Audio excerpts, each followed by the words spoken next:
والتفت الساق بالساق إلى ربك يومئذ المساق. الحمد لله حمدا كثيرا طيبا مباركا فيه كما يحب ربنا ويرضى. أشهد أن لا إله إلا الله وحده لا شريك له وأشهد أن محمدا عبده ورسوله صلى الله عليه وعلى آله وأصحابه ومن تبعهم بإحسان إلى يوم الدين. أما بعد. Ikhwani fillah rahimani wa rahimakumullah. Pembahasan kemarin kita mempelajari beberapa fawaid seputar basmalah.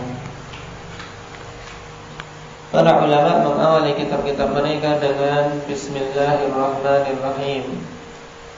Apa landasannya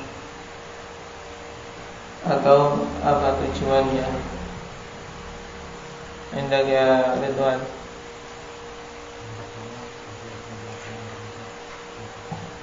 Nah, yang pertama sebagai bentuk peneladanan terhadap Al-Quran. Kenapa?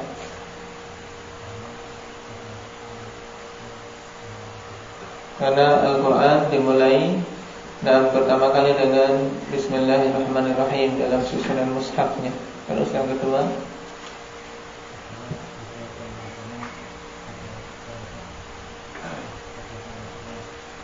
nah, meneladani Rasulullah SAW di mana beliau menulis surat-suratnya dengan mengawali Bismillahirrahmanirrahim.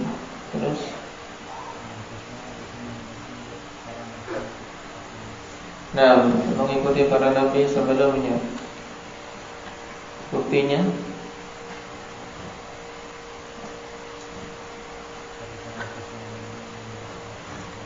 nah, pada kisah Nabi Sulaiman di mana beliau menulis surat kepada Ratu Saba, bunyinya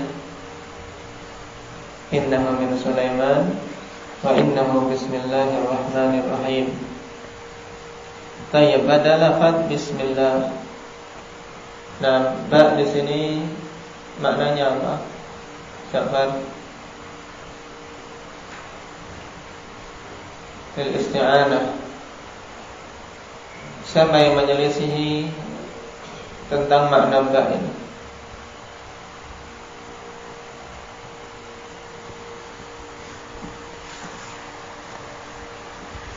Kenapa kok butuh dibahas ba ini? Nah, untuk apa atau fungsinya apa?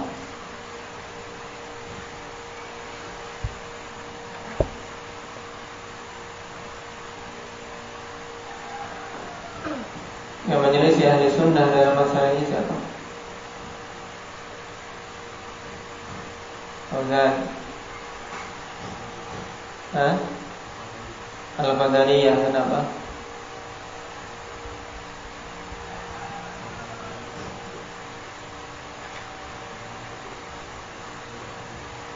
Bahwasanya perbuatan hamba itu ciptaan mereka sendiri. Lalu hubungannya dengan ba apa?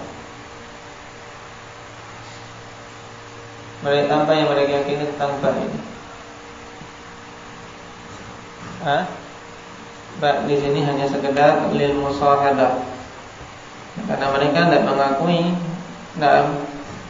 bahwasanya amalan-amalan hamba ini adalah apa? Adalah sesuai dengan kehendak Allah Subhanahu wa taala, sehingga tidak butuh isti'anah kepada Allah. Baik.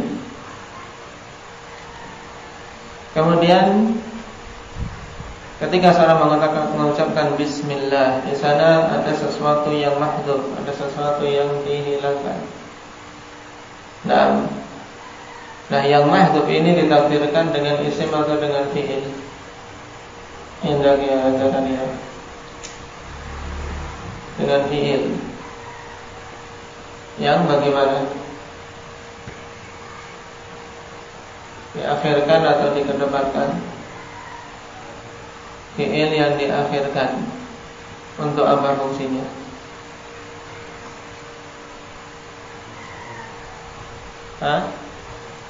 Untuk memberikan faedah hasar. Maksudnya hasar di sini apa yang dibatasi?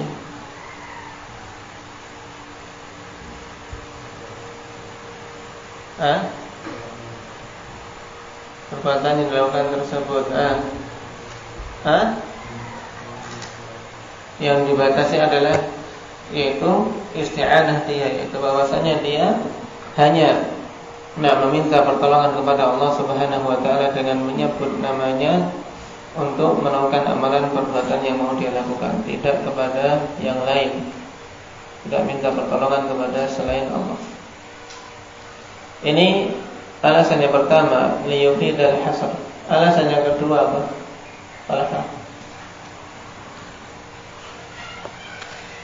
Diakhirkannya fi'il muqaddar tersebut. Alasan yang kedua,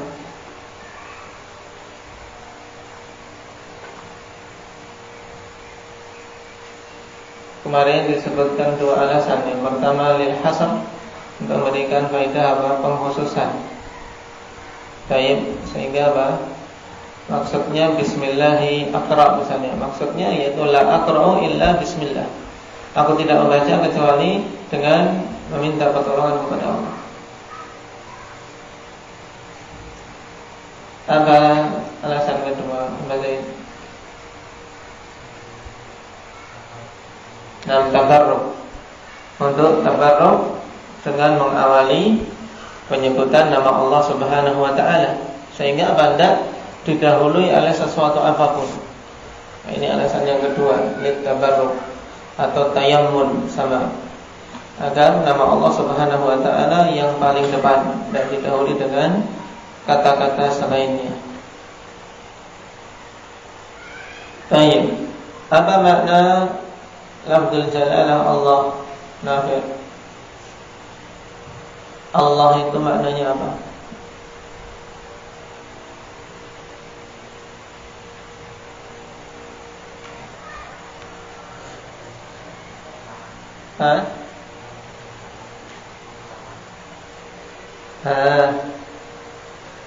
Apa wakasya? Al-ma'lu, yaitu dan apa maknanya berarti dalam bahasa kita? Dan yang diibadai. Nah, dan yang diibadai. Kalimat yang lengkap tentang makna lafzul jalalah ini apa? Indahnya Fajri.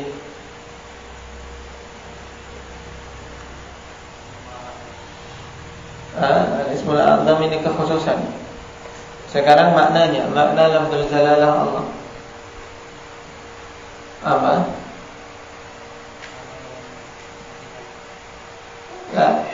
Dzul uluhiyah wal ubudiyah ala khalqihi ajma'in. Baik, Allah adalah nama untuk zat yang maha suci dari segala kekurangan. Tapi maknanya apa? Jangan sampai keliru dengan apa? Kalimat yang disebutkan di sini, wallah alamun ala dzatil muqaddasah.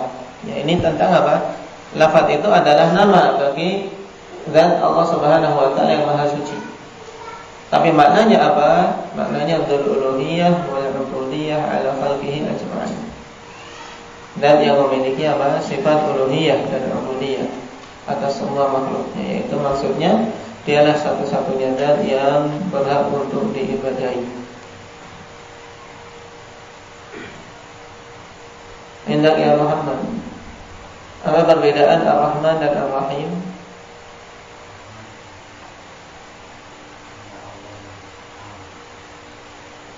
Apa? Ar-Rahman yaitu apa?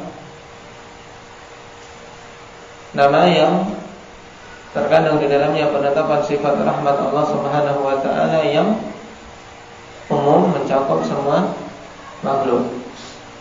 Sedangkan Ar-Rahim, nama Allah Subhanahu wa taala yang terkandung di dalamnya sifat rahmat yang khusus diberikan pada orang-orang yang beriman. Nah, Ini penjabaran yang diingat-ingat, jangan sampai lupa dan tidak mengetahui hal tersebut.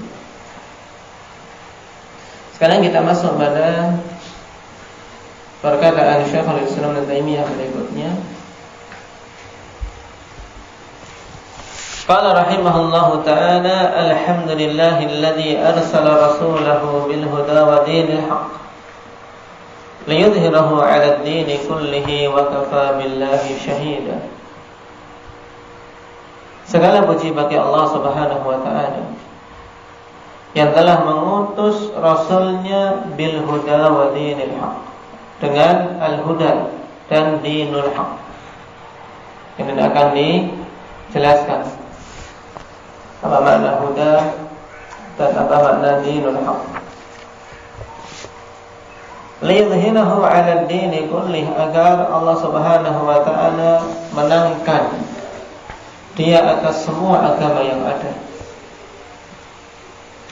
Sebagaimana firman Allah Subhanahu wa ta'ala, huwallazi arsala rasulahu bil huda wa dinil haqq liyudhhirahu 'ala ad-dini kullihi walau karihal musyrikun. Di surat apa ini? Indah ya Irban. Nah, benar, surat As-Saff. Taib. Wa kafa billahi syahida, dan cukup Allah Subhanahu wa ta'ala sebagai saksi. Wa asyhadu an la ilaha illallah wahdahu la syarika lahu iqraran bihi wa tauhidan. Dan aku bersaksi bahwasanya tidak ada ilah yang hak untuk disembah kecuali Allah semata, tidak ada sekutu baginya. Iqraran bihi wa tauhidan. Dan dalam keadaan betul-betul menetapkan yang demikian itu dan mentauhidkannya. Wa asyhadu anna Muhammadan 'abduhu wa rasuluhu sallallahu alaihi wa ala alihi wa sallama tasliman mazida. Dan aku bersaksi bahwasanya Muhammad sallallahu alaihi wasallam adalah hamba dan rasulnya sallallahu alaihi wa ala alihi wa sallama tasliman mazida. Baik. Ini masih mukaddimah yang dibawakan oleh Syekh rahimahullah ta'ala pada awal risalah beliau. Kita baca syarahnya. Qala syarih hafizahullah ta'ala, iftataha hadhihi risalata al-jalilata bi hadhihi al-khutbati al-mushtamilati ala hamdillah wa syahadatain wa salati wa salami ala rasulillah sallallahu alaihi wasallam atau ala rasulih. Beliau membuka risalah yang mulia ini dengan khutbah. Yang dimaksud khutbah adalah muqaddimah. Nah, beliau mulai risalah ini dengan muqaddimah yang mencakup atas hamdillah, syahadatain dan salawat serta salam atas Rasul sallallahu alaihi wasallam. Mencakup pujian, mencakup dua kalimat syahadat dan dapat salawat serta salam atas Rasul sallallahu alaihi wasallam. Apa landasannya? Ta'assiyan bir Rasuli sallallahu alaihi wasallam fi ahadithihi wa khutbabihi. Sebagai bentuk peneladanan, yaitu bentuk ittiba'. Ta'assi apa? Sama dengan apa? Iqtidaan. Untuk mengikuti Rasul sallallahu alaihi wasallam, meneladani Rasul sallallahu alaihi wasallam dalam hadis-hadis beliau dan khutbah-khutbah beliau, di mana beliau mengawali khutbah dengan pujian atas nama Allah Subhanahu wa taala dan syahadatain, salawat atas salam serta salawat dan salam yang ini Allah Subhanahu wa ta'ala sendiri yang memerintahkan. Ya ayyuhalladzina amanu sallu alaihi wa sallimu taslima. Adapun tentang contoh dari perbuatan Nabi jelas dalam bab khutbatul hajah. khutbatul hajah lebih lengkap lagi. Nah, yang ditegaskan oleh Syekhul Islam Ibnu Taimiyah rahimahullah taala dalam Ikhtiyarat al-Fiqhiyah, beliau mengatakan wa istaftah wa na'am wa yastaftihu khutbataha bilhamdillah li'annahu lam yunqal 'anil nabi sallallahu alaihi wasallam annahu iftataha khutbatan bi ghairiha. Jadi Nabi sallallahu alaihi wasallam tidak pernah dinukilkan membuka khutbah selain dengan na'am hamdalah. Mesti ada pujian atas nama, pujian kepada Allah Subhanahu wa taala.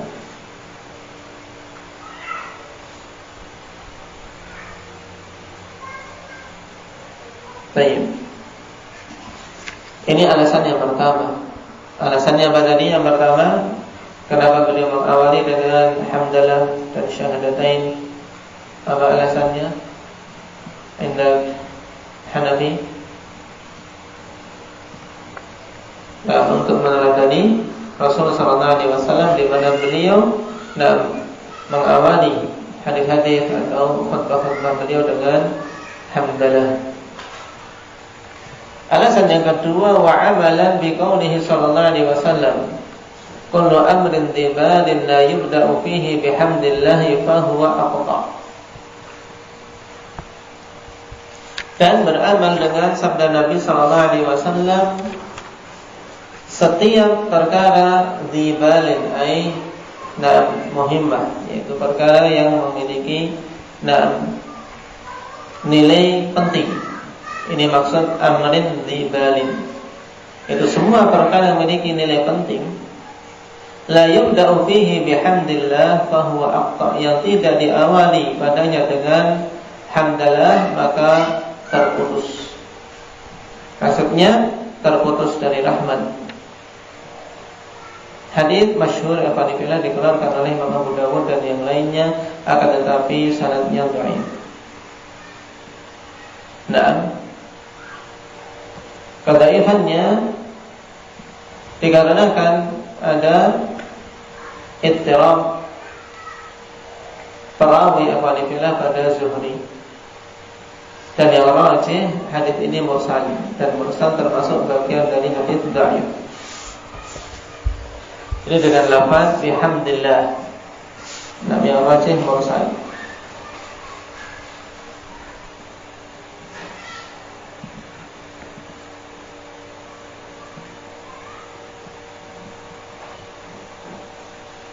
Sebagaimana juga Syalbani rahimahullah ta'ala mendhaifkannya dalam Dhaiful Jami'. Wa yurwa bi bismillahirrahmanirrahim. Berarti kelengkapan hadis, kullu amrin dhibalin la yubda'u fihi bi bismillahirrahmanirrahim fa huwa aqta.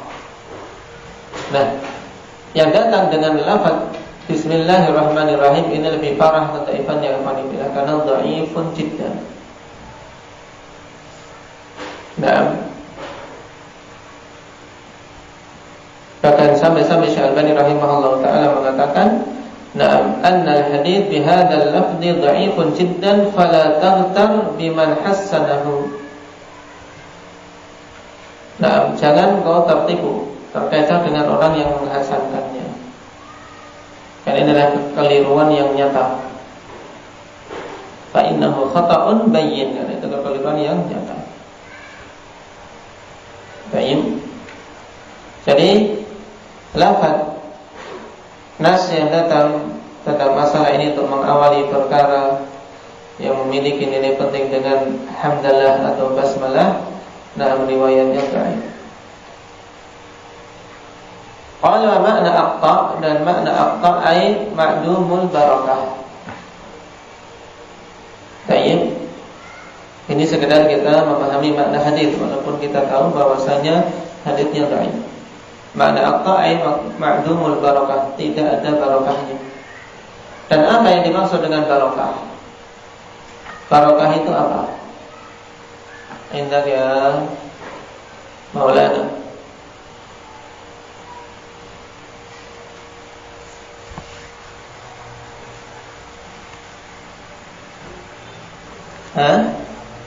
Bertambahnya kebaikan. Indah. Oke. Tetapnya kebaikan. Terus?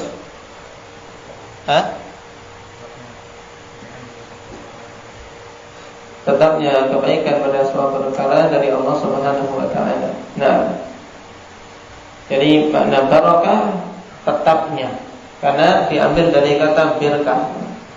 Nah, barokah, semua kata yang ada huruf ini barokah, asal yang menunjukkan makna tetap.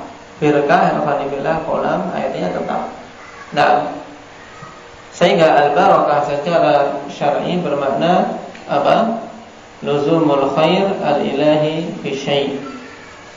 Tetapnya kebaikan dari sisi Allah Subhanahu wa taala pada suatu perkara. Ini makna barakah. Qala wa yajma'u baina riwayatain lil hadits bi anna al-ibtida'a bi bismillah haqiqiyyun wa bilhamdulillah nisbiyyun idhafiyyun.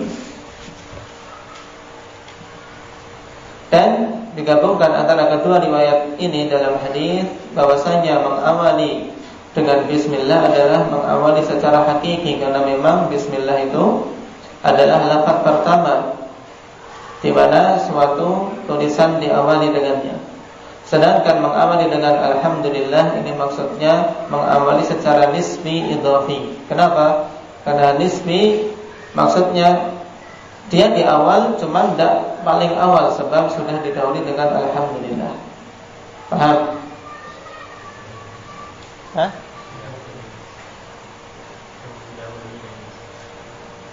Didahului dengan bismillah. Kenapa?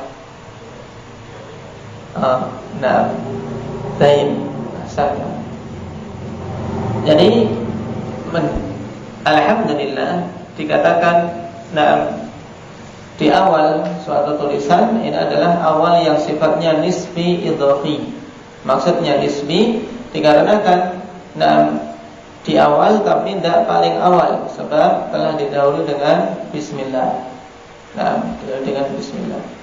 Idhafi karena dia ditambahkan. Setelah bismillah kemudian diawali lagi dengan alhamdulillah. Ini maksudnya. Dan cukup bagi kita ikhwanillah contoh dari Nabi SAW dalam amalan beliau sebagai landasan. Adapun hadis yang datang dari perkataan beliau derajatnya dhaif sebagaimana telah kita lewati tadi. Sekarang apa makna alhamdulillah? Qauluhu alhamdulillah, al-alif wal lam lil istighraq. Ay jami'ul mahamidi lillahi mulkan wa istihqaqan. Alhamdulillah, segala puji bagi Allah Subhanahu wa taala.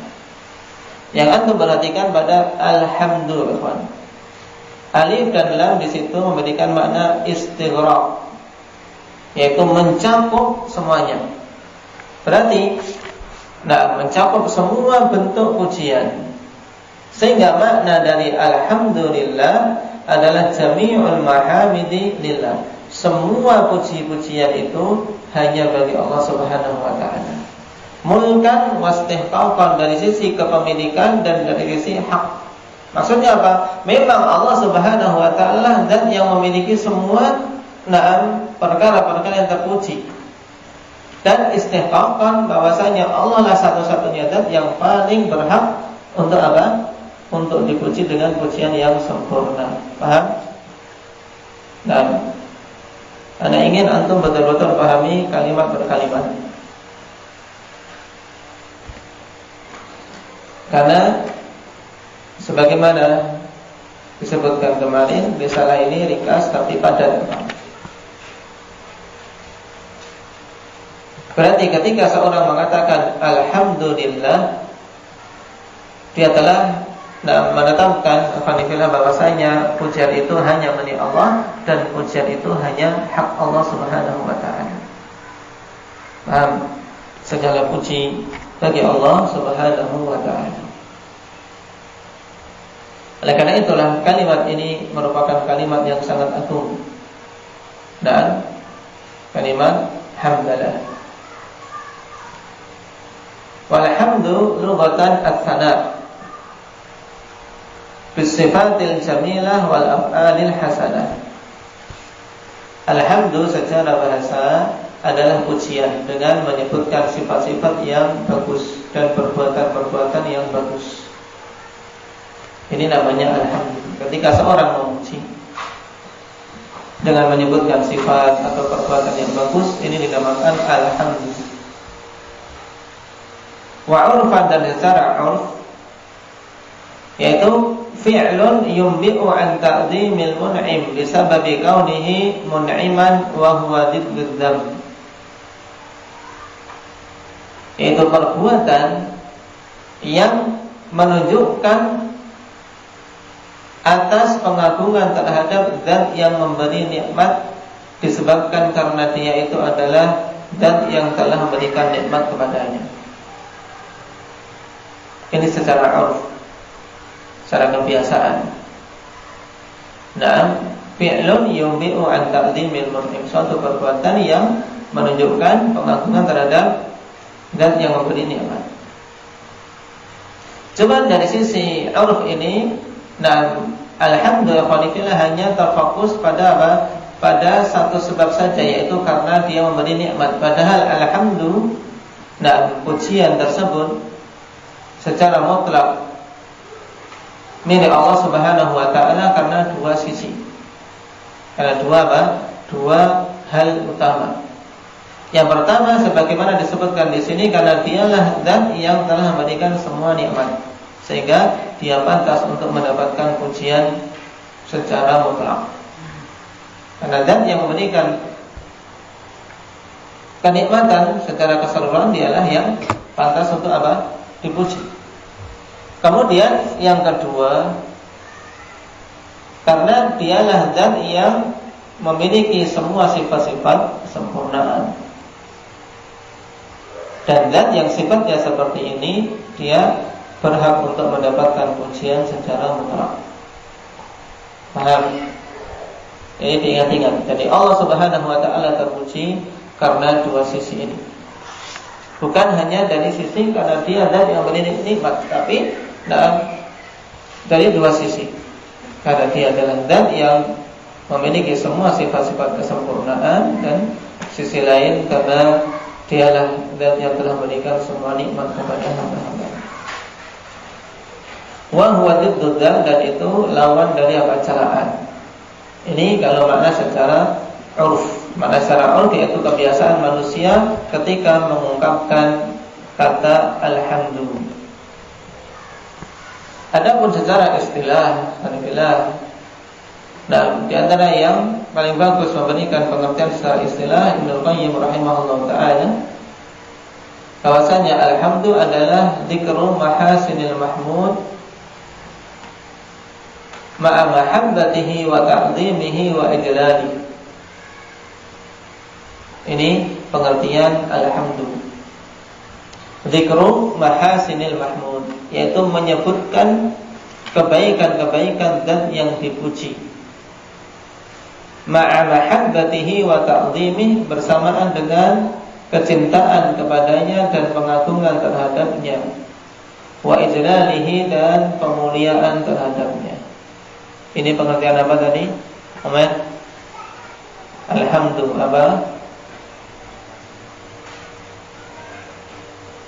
Nah, ahsanta. Dzikru mahasinil mahmud ma'a mahabbatihi wa ta'zimihi wa ijlalihi. Lillahi taqaddama al-kalamu ala lafzil jalalah. Telah lewat pembicaraan tentang lafzil jalalah, bahwasanya itu adalah nama yang paling agung bagi zat yang maha suci. Alladzi arsala rasulah, yang telah mengutus rasulnya. Siapa yang mengutus? Allah Subhanahu wa ta'ala. Nah, Allah Subhanahu yahmadu ala ni'amihi allati la tuhsa.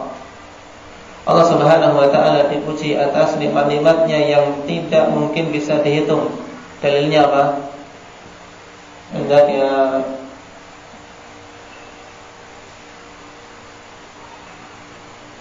Hudzaifah. Wa in ta'uddu ni'matallahi la tuhsuha. Jika kalian mau menghitung-hitung nikmat Allah, maka kalian tidak akan mampu menghitungnya. Wa min ajalli hadhihi an-ni'ami an arsala ay ba'atha rasulahu Muhammadan sallallahu alaihi wasallam. Dan di antara seagung-agung nikmat yang diberikan kepada kita adalah diutusnya rasulnya, yaitu Nabi kita Muhammad sallallahu alaihi wasallam. Jadi diutusnya rasul kepada umat ini alhamdulillah merupakan seagung-agung nikmat. Nah, oleh karena itu Allah Subhanahu wa taala katakan laqad mannallahu 'alal mu'minin id ba'atsa fihim rasulan min anfusihim. Sungguh Allah telah memberikan anugerah kepada orang-orang yang beriman tatkala Allah utus seorang rasul dari kalangan mereka. Wa rasulu lughatan man bu'itsa bi risalatin. Nah, dan rasul secara bahasa adalah siapa saja yang diutus dengan suatu risalah. Ini namanya rasul. Sehingga tukang pos, utusan, ini juga dinamakan rasul secara bahasa. Untuk mengantarkan surat.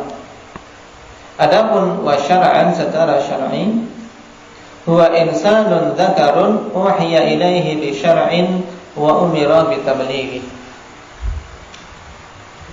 Secara syariah adalah insan, keluar darinya para jin. Karena para jin tidak ada rasul padanya, akan tapi yang ada di kalangan jin apa namanya? Hendak ya Ahmad. Nuzul. Nah, para pemberi peringatan. Tidak ada rasul dari kalangan jin, maka dikatakan insan. Kemudian dzakar, manusia yang laki-laki, dzakarun, keluar darinya para wanita. Nah, tidak ada rasul dari kalangan para wanita, walaupun ada khilaf tentang siapa Maryam dan Asia. Tentang Maryam, apakah dia masuk kategori nabiyah atau bukan, tapi yang rajih falillah, tidak ada nabi dari kalangan wanita. Insanun dzakar uhiya ilaihi bi syar'in, diwahyukan kepadanya dengan suatu syariat. Yang menyelisihi apa syariat rasul sebelumnya. Ini perbedaan antara rasul dengan nabi alhamdulillah. Bahwasanya rasul, manusia yang laki-laki yang diberi wahyu kepadanya dan diberi syariat baru, yang berbeda dengan syariat rasul sebelumnya. Sedangkan nabi, dia diberi syariat yang sesuai dengan syariat rasul sebelumnya sebagai penyempurna, mencocoki syariat rasul sebelumnya. Wa umira bi tablighihi, dan diperintahkan untuk menyampaikannya. Dan perintah untuk menyampaikan risalah tersebut mencakup rasul juga mencakup nabi. Karena di sana ada yang memberikan perbedaan antara nabi dan rasul, bahwasanya rasul diperintahkan untuk menyampaikan wahyu yang diwahyukan, sedangkan nabi tidak. Ini perbedaan yang kurang tepat. Kenapa? Karena nabi juga diperintahkan untuk menyampaikan. Kalau para anbiya atau kalau para ulama yang pewaris nabi saja diperintahkan untuk menyampaikan ilmu, apalagi para nabi. Bil huda ay al-ilm an-nafi, arsala rasulahu bil huda. Al-huda sekarang maknanya apa? Ay ilmin nafi, berarti makna secara sempurna yaitu zat yang telah mengutus rasulnya dengan membawa ilmu yang bermanfaat. Wa dinil haq, nanti akan kita lewati. Dinul haq maknanya al-amalus salih. Baik, yaitu huwal amalus salih. Al-huda ay ilmin nafi' wa huwa kullu ma ja'a bihi an-nabiy sallallahu alaihi wasallam minal akhbarat as-sadiqah wal awamir wal nawahi wa sa'iri syara'i an-nafi'ah, yaitu semua perkara yang Nabi sallallahu alaihi wasallam telah datang dengannya berupa khabar-khabar yang benar dan perintah-perintah serta larangan-larangan dan keseluruhan syariat yang bermanfaat. Ini maksud al-huda, al-ilmun nafi', ilmu yang bermanfaat, yaitu apa? Semua yang Rasulullah SAW datang dengannya, dan yang beliau datang dengannya secara global berupa apa? Khabar-khabar yang benar, yang wajib kita apa? Kita yakini. Perintah-perintah yang wajib kita laksanakan sesuai dengan kemampuan kita. Wanawahi yang wajib kita tinggalkan, dan keseluruhan syariat-syariat yang kita yakin itu nafi'ah, bermanfaat. Tidak ada satu perkara pun dalam syariat yang sia-sia. Nah, ini beberapa makna dari muqaddimah Syekhul Islam rahimahullah ta'ala. Ada pun pembagian hidayah yang menjadi dua insyaallah pada pertemuan berikutnya. Nakal bihadza wa alhamdulillah.